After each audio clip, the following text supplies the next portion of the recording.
Nahuli ng PNP Anti-Cybercrime Group ang 21 individual sa iba't ibang cybercrime offenses mula Enero 2 hanggang 8 taong kasalukuyan. Naitala ang 30 cybercrime cases, kabilang ang 19 na regular filing at 11 inquest proceedings. 15 sa mga sospek ay nahuli sa entrapment operations at 6 ang wanted persons na nadakip.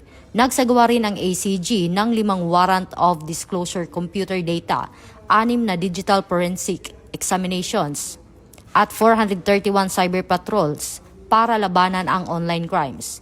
Ayon kay Acting Chief PNP Police Lieutenant General Jose Melencio Sr. Tatis Jr., patuloy na palalakasin ng PNP ang cyber capabilities upang protektahan ang publiko laban sa lumalalang banta ng cybercrime. Ito ang bagong PNP para sa bagong Pilipinas, serbisyong mabilis, tapat at nararamdaman.